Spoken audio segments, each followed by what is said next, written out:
Hey guys, John here from Bring the SEO. Today I'm going to do something a little bit different. I've decided to shoot or record this one rather as a podcast as opposed to a video because I'm going to be covering a topic that I think, well, there's a lot to be said. As we all know, the SEO industry as a whole at the moment, I think it would be fair to say that there's a lot of uncertainty around the future of SEO with the introduction and advancement of AI. This has been a huge topic of discussion over the last several months, and for good reason. Now, before I get into this, I just want to say that I'm going to be covering, or at least trying to cover this topic around what I predict the future of SEO to be, at least going into next year. So the predictions for SEO 2024, and think about what I know, what I've seen, what I believe to be true, what we know is true, and try and touch on the things where it's really anyone's guess. And I'm going to be trying, as I said before I get into this, I'm going to be trying my best to keep this as balanced and as fair as possible.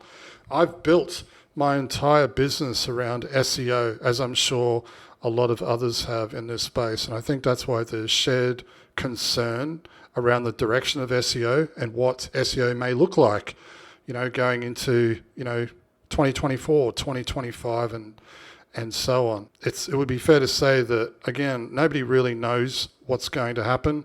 I've seen some pretty insightful discussions taking place and various predictions being made. Some I agree with, some I don't. Some of that I'm going to touch on in this podcast.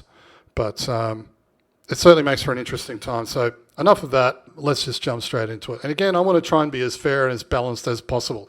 I don't want this to become hey, look, everything's going to be roses and rainbows. And for those of us working in the SEO space, SEO is not dead and we can just carry on as usual. I don't believe that's true. I think there's going to be tremendous amounts of a tremendous change coming, if not already. And I think for those of us in the SEO space, we need to be prepared for that. And more importantly, we need to adapt. Okay, so, look, I put a bit of a list together here, and there's such an enormous amount of information or topics or touch points to cover. I put a short list together. I'll try and go through these as quickly as possible. These are some of the ones that I think are probably of most importance. And I will start with one that, in no particular order, the first thing I've got written down here, and I spoke about this recently, it was anonymous content, or content that's published by ghost writers, I guess you could say. I've got a real problem with this, and I think for good reason, and I'm sure a lot of SEO consultants might think differently. I guess my concern, and maybe this is the reason why I wanted to start with this, my concern is the current condition of the web. Let's face it, it's an absolute mess. I'm finding myself not using search less, but certainly the user experience of digging through articles, it's just not enjoyable, especially not on mobile. Mobile's an absolute nightmare. You're trying to fight your way through a million pop-ups just to be able to read something that is covered in ads.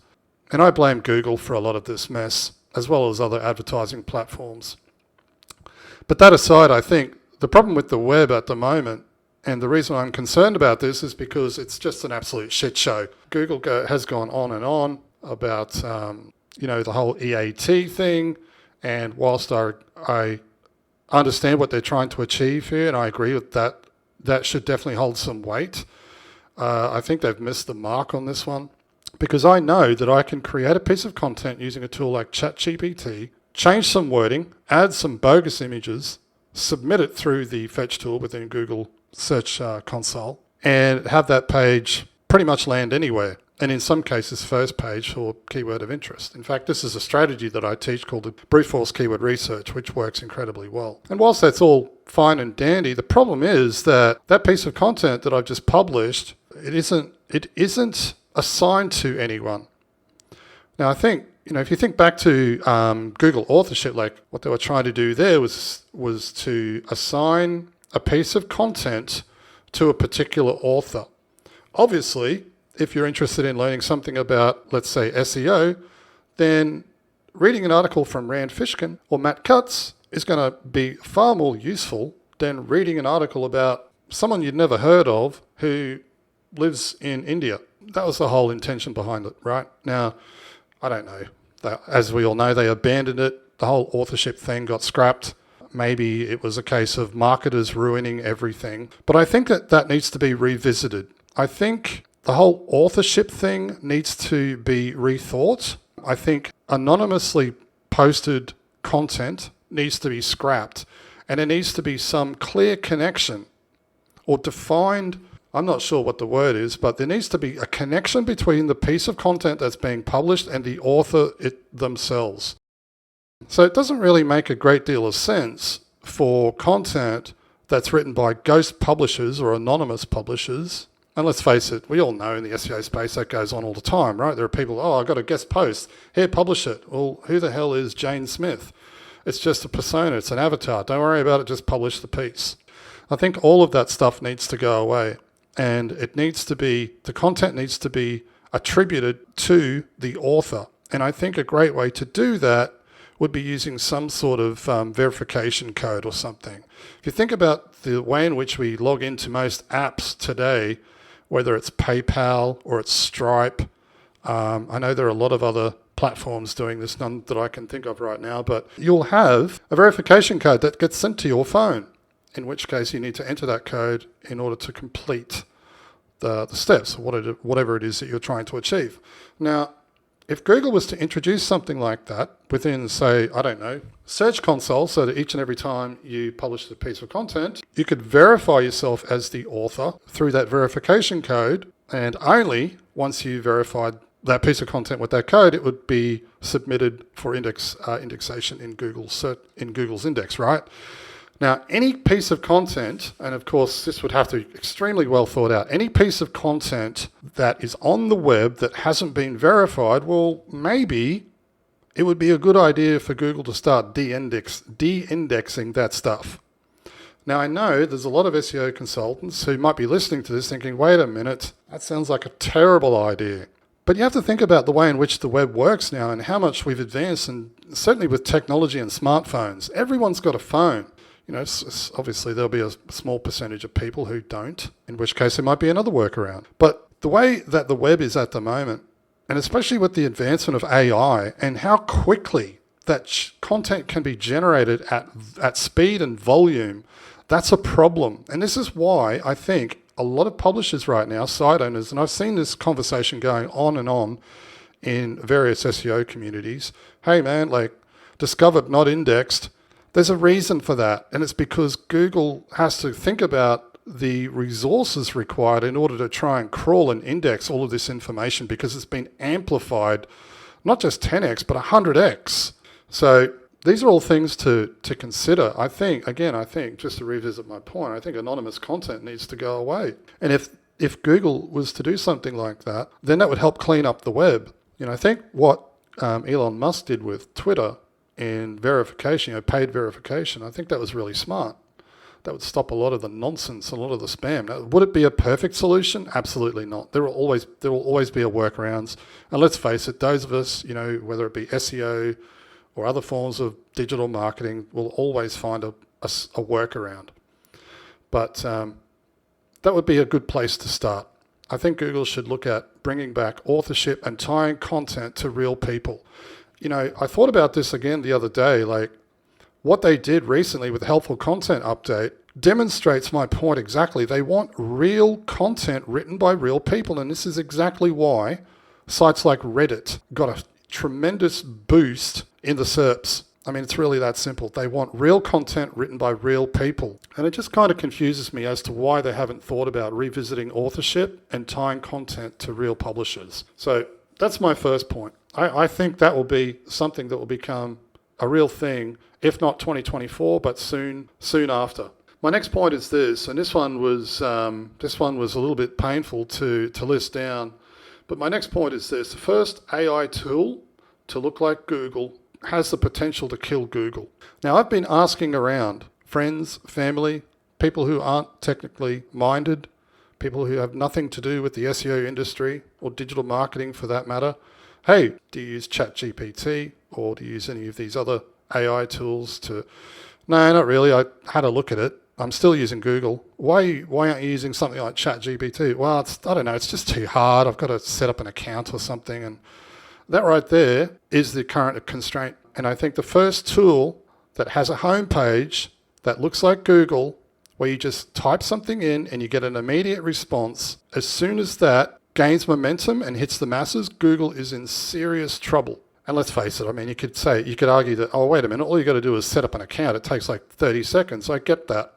But tell that to someone who's been using Google for like 15 years. I just want to go to Google and search. It's easy. I don't have to sign up or do anything. But again, I think the first tool to look like Google's homepage, if you go to Google's homepage, there's only one option. You search and that's it. Right? And I've dug around. Like I did a little bit of research the other night. I was looking around at various tools. AI tools, I think u.com was one, and I can't remember the names of the others, but there are a few tools that are getting close to this, which is, I think that direction is inevitable. And it kind of lends into my next point, which is no one is loyal to Google. No one cares. People will use whichever tool helps them find the information they want as quickly and as easily as possible. And this is obviously why the CEO of Google, I can never remember or pronounce his name, said recently, with the release of ChatGPT, holy shit, code red. This is a huge problem for obvious reasons, right? And I thought about this the other night. The way in which, like, if you go to Google, let's say, and you type in apple pie recipes, good luck digging through all of the search results. It's an absolute nightmare. You're digging through random articles in some cases written by people who obviously know what they're talking about, but the experience is awful. You're digging through articles that are 5,000 words long for a simple apple pie recipe. I always come back to recipes as an example because this demonstrates the problem that Google has right now at various levels. If you think about going to Google and typing for, like I said, apple pie recipes, you think about the experience. You go to Google, you type in apple pie recipes, you're then presented a bunch of web pages in the search, and you have to go through each of those pages to figure out, okay, which one of these recipes is something of interest. And that can take several minutes, and maybe you might need to refine your search and whatnot. But again, the experience it can be quite poor, and maybe we've just put up with that experience because previous to AI, there was really no alternative. But if you compare that experience with going to say something like ChatGPT, where you say, give me an apple pie recipe with, cinnamon on top, it gives you exactly what you want right away without any of the fuss and nonsense of having to dig through ads, trawl your way through 5,000 word articles. The experience it's immediate and it's precise. Now, there's obviously a problem with that, and I thought about how this might look visually. If you were to think about what this might look like, if you were to ask a friend or a family member, hey, have you got an apple pie recipe? If they handed you a piece of paper, if you asked your grandmother, hey, have you got an apple pie recipe? And she said, here you go, John, here's my apple pie recipe. And she handed you a single piece of paper, as opposed to asking a family member, hey, have you got an apple pie recipe? And they come at you with a wheelbarrow loaded full of recipe books, and they just tip it over on top of you, burying you in about 60 books. That's what Google looks like at the moment compared to a tool like ChatGPT. And that's a huge problem. Now, I just want to touch on something real quick here because I think it's worth mentioning. We're getting on the subject, a little bit off topic here, but Google needs to stop rewarding long-form content. As we all know, and this is an argument that gets presented in most SEO discussions, hey, an article that's 3,000 words long is going to beat an article that's 200 words long. My question is this: why? If I'm looking up the bus timetables, I want to catch a bus down to shopping centre, local mall to go shopping before Christmas, and I want to know what time the shops are open till. I just want the times. I don't want to have to dig through a 5,000 word article. I don't want that. Just give me the information that I need.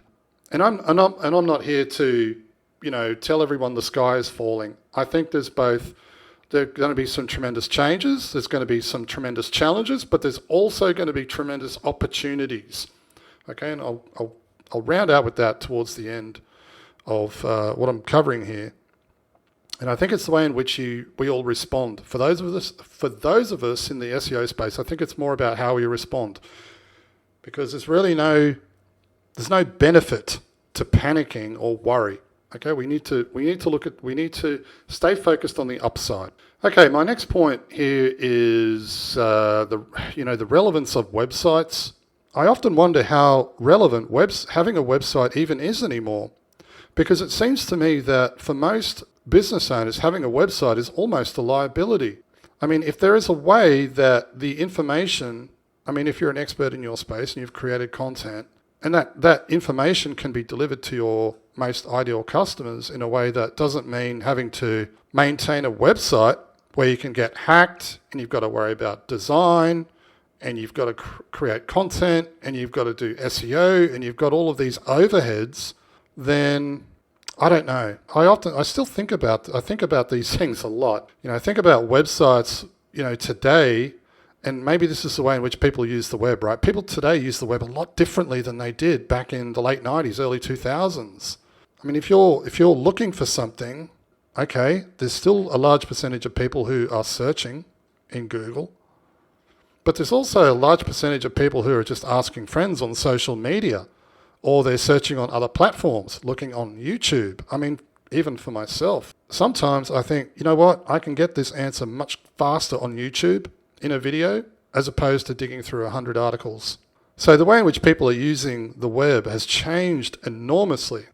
And in fact, I heard there's someone that I follow on LinkedIn, Chris Walker, I'd have to check his name, but he said in one of his videos recently, the website is no longer the destination. And I think this is where a lot of business owners get confused, right? They're thinking, build a great looking website, put all this great information on the website, thinking that people actually care.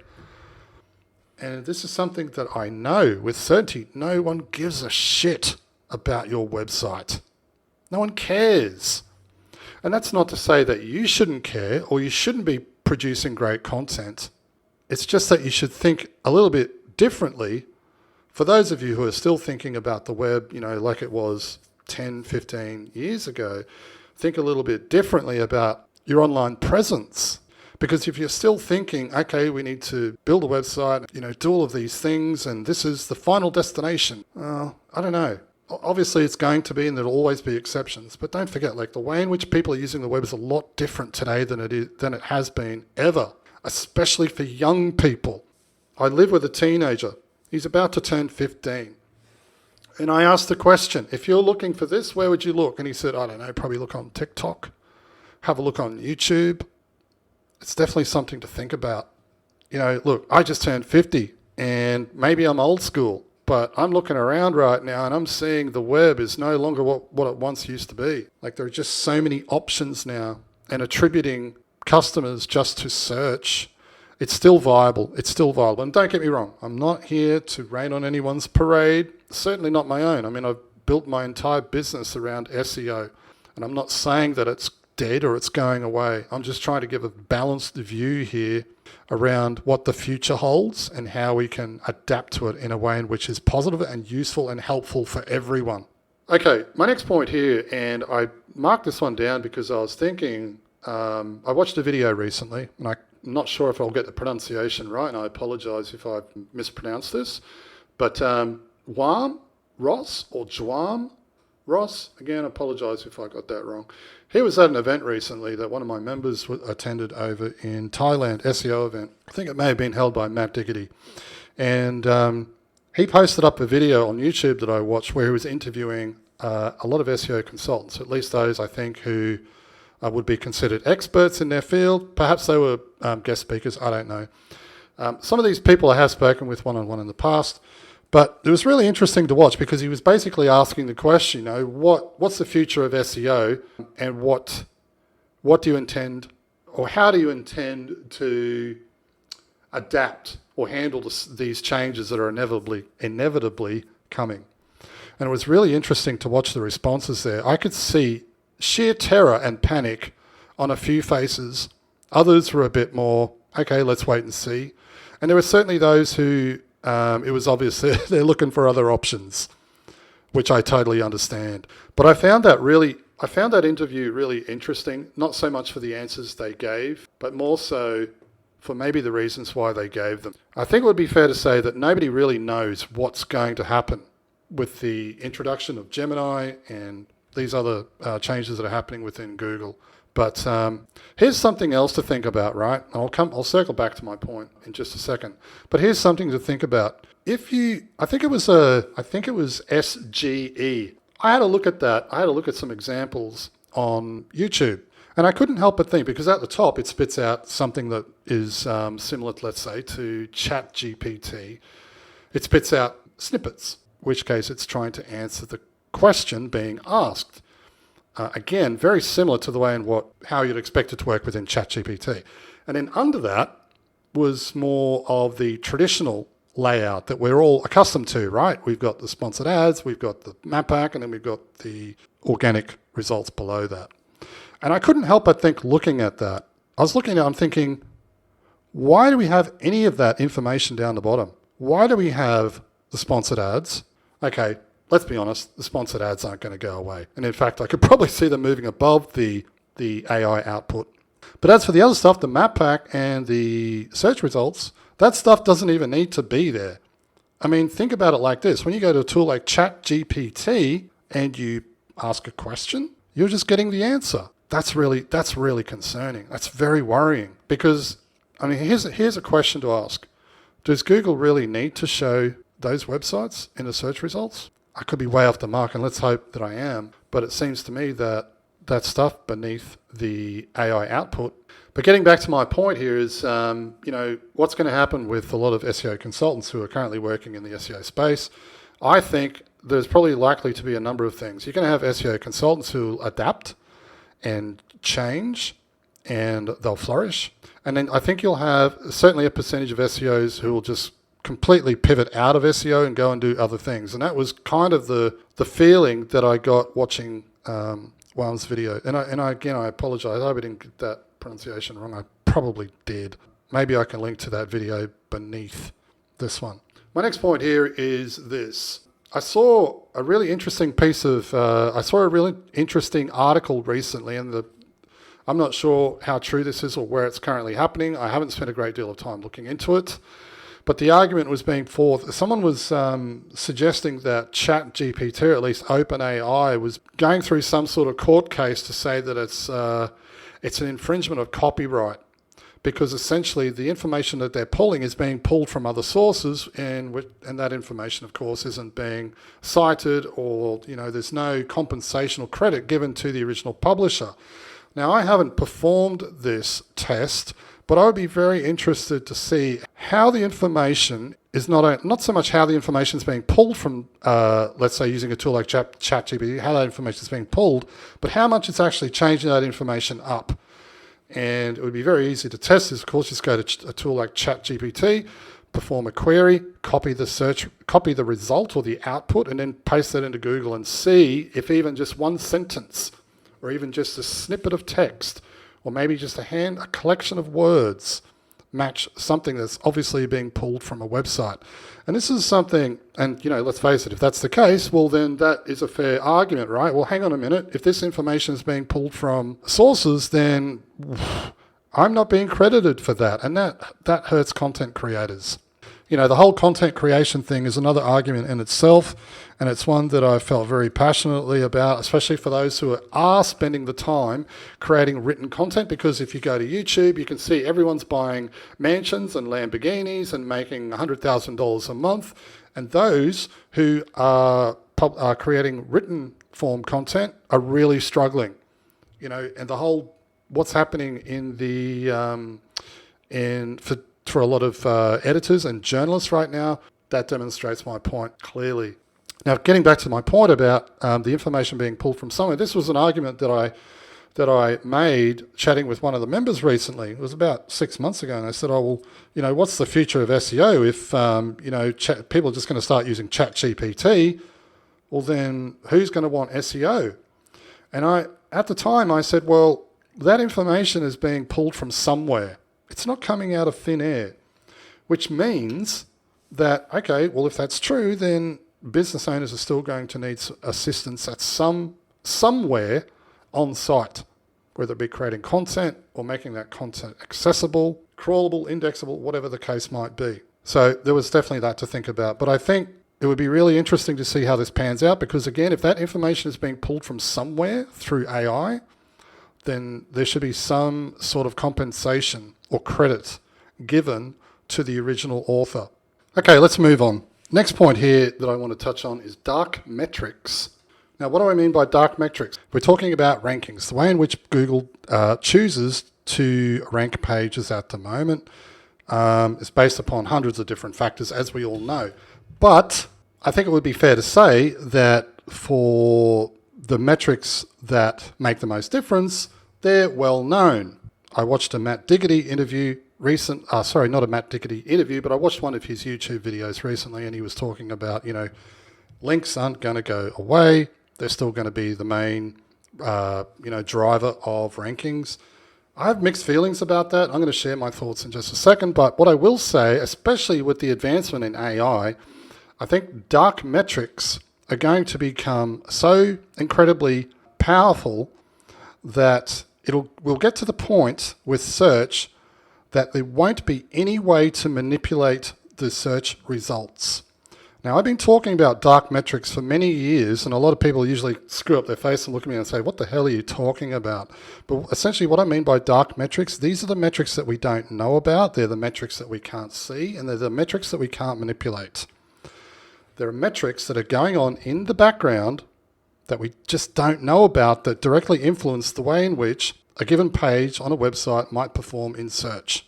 Now, in terms of links, my thoughts around this, I don't know, I've given this a lot of thought, and I'll just share with you what I think is going to happen with backlinks.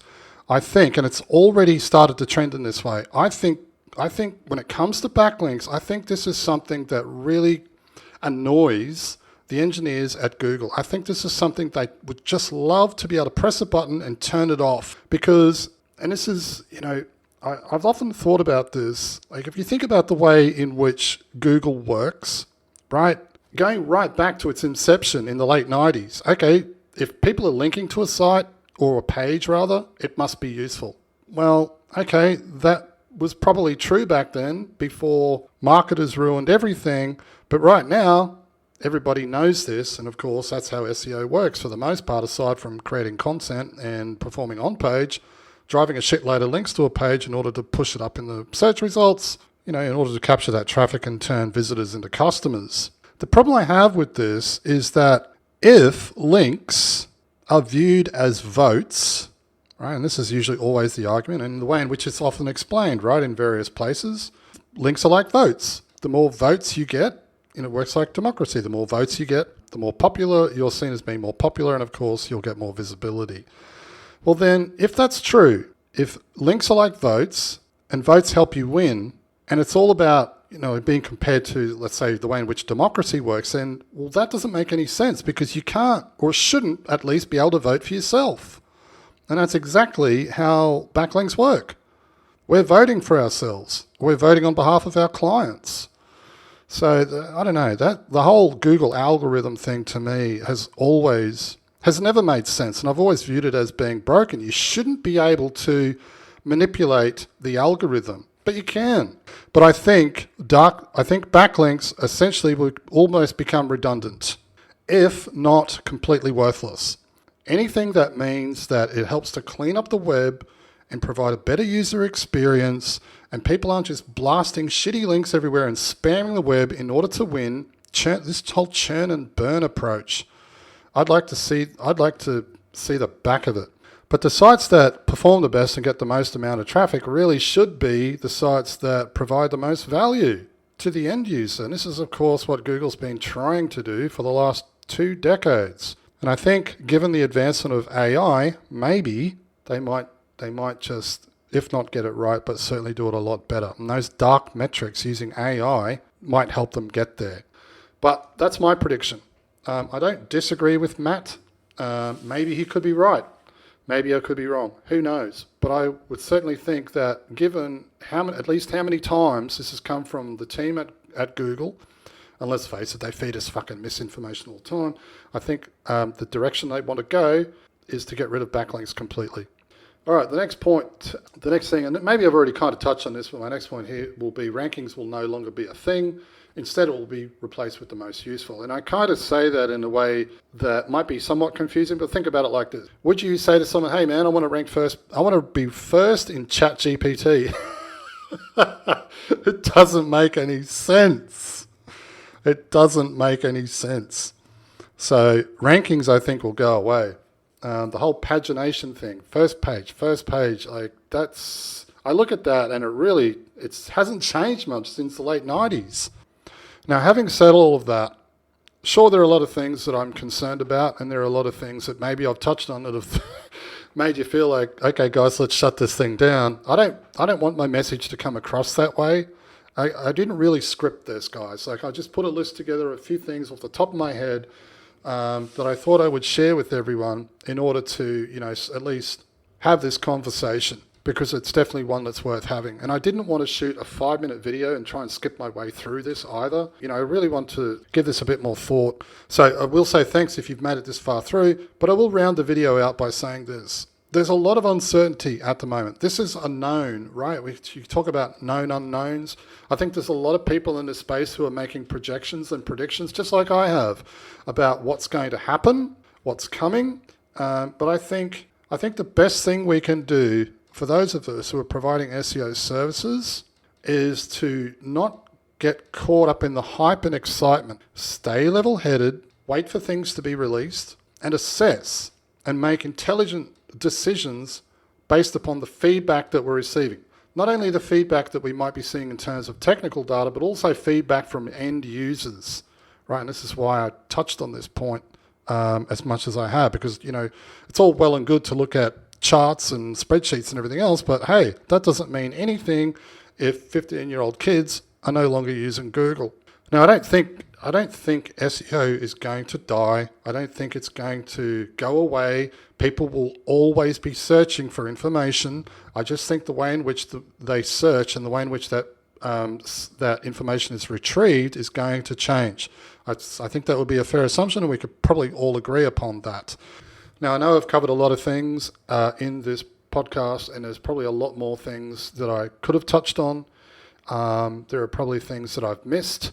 There are probably things that maybe I got wrong. Again, just sharing my thoughts with everyone.